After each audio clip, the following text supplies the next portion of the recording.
What is up, pyros? In today's video I'm going to show you how to make and how not to make 4-inch paper hemispheres for your shells. So let's start. First thing you need to watch for is to buy proper size ornaments for casting the mold. Measure diameter of your mortar and check how many layers you need to put on your actual paper hemisphere when you make them.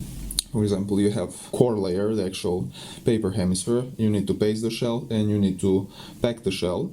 And you also need to take in consideration the spiking of if you make cylinder shells, so that's another layer. My mistake was that I didn't measure the ornament, if it fits in my mortar, and it barely fits, and that's just the first layer.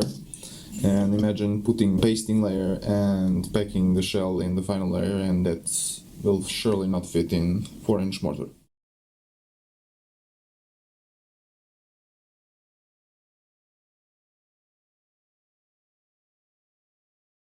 So the ornament is filled up with water to the top and it weighs 504 grams. I use this so I can measure the equator. I will pour half of the water from the shell and draw a line on the middle of this shell, let's call it. Should be good enough. Alright, right in there. Just center this.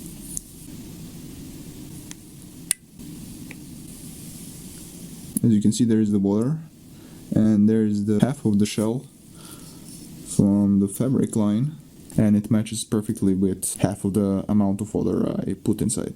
So we will need another bowl, since we need to mix nicely the plaster with water, so we can pour nicely mixed mixture and then pour it in this container in actual cast and then just dip the ball inside.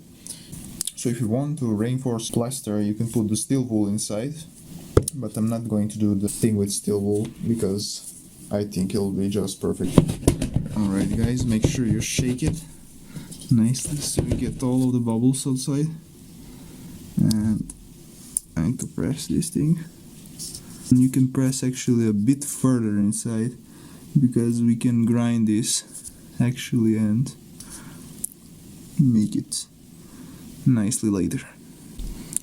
Alright, now I'm gonna hold it like this. Check all the sides and should be good.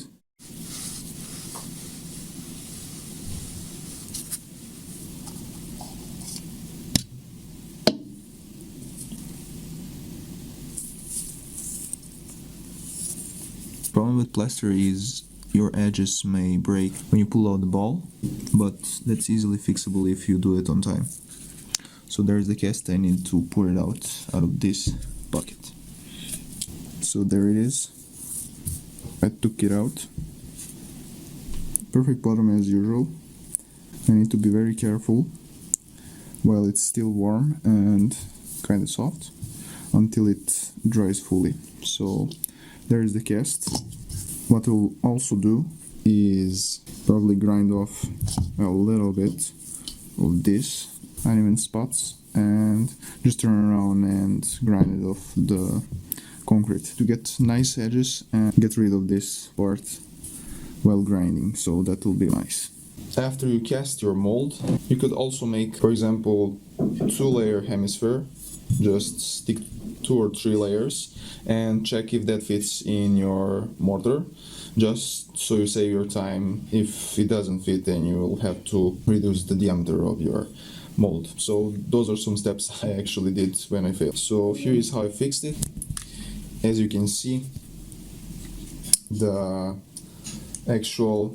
this mold actually makes 2 big hemispheres for my 4-inch mortar. I used that mold to actually put some layers, and I got this thing, probably about 16 or 18 layers of those, which actually fits here, of course. And that's how I reduced the actual diameter of the mold. And then I poured the plaster. There's the plaster, and now I wait so it cures. Then I added the handle and got this Now it doesn't fit here because the paper has actually shrinked a little bit. But yeah, this is the male mold that I'll be using to make another cast, which I'll show you now, to make smaller diameter, as you can see here. I'll be probably using this to press the actual hemispheres when I make them. Let me show you the process of my new cast. So here is the finished mold. As you can see on this video, tool was pushed nicely inside and stood firm in the mix. Tool came out easily with only one hole in the mold, which can be easily fixed with some new plaster. There was the hole and I fixed it. Also, it was a bit cold outside, and as you can see here, there is the steam coming off from the mold. Didn't film the process of getting the edges sharp. I added some signs that this mold is for 4-inch. Now I'll try to make some samples of the hemispheres. So for the paper shell hemies, I'm using 20 centimeters wide and 20 centimeters long, around 20 centimeters, a bit longer. So here's the pattern I'll be using. I'm looking forward to reduce the excess paper that's folding and making these uneven spots. This is the pattern they use to make the actual commercial hemispheres.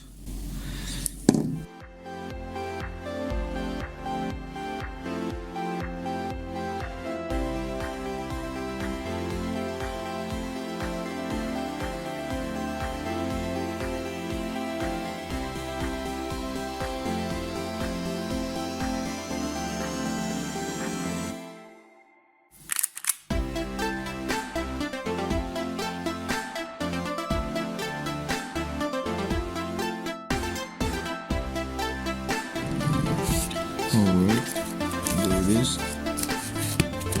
I think 12 papers.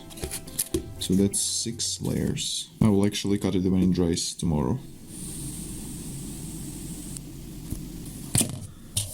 They're fully dry.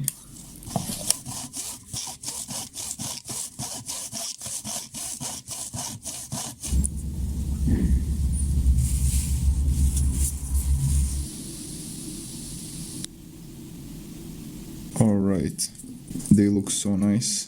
And another great discovery is to cut this with the saw. Yeah, it's much easier. You'll get better results, clean edges on both halves. So I'll be sawing them in the future. And look how that perfectly caps. Yeah. So this will be a bit egg-shaped, not too much, but I see some. But it's not that bad. I didn't want to run the machine and smoothen the edges. And also 12 layers, I think it's a bit over. Maybe 10 will definitely work, maybe even with 8 layers.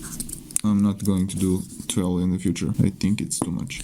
Here are the measurements. Up you have inches and down you have centimeters. 8.8 centimeters, 3.4 inches.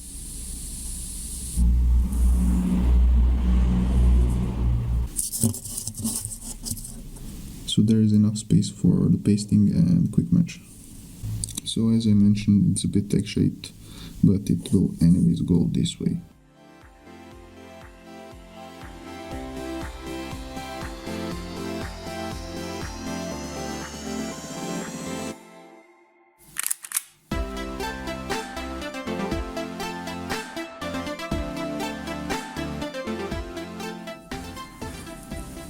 This is just a test. I'm not packing the shell now, since I didn't prepare my burst for bigger shells yet.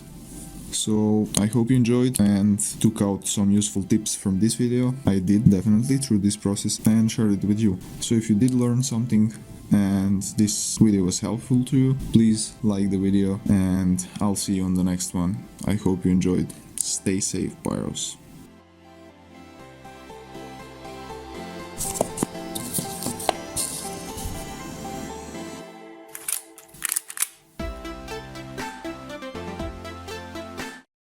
I need to get myself Yep, still. So it's fixable, but will take some time.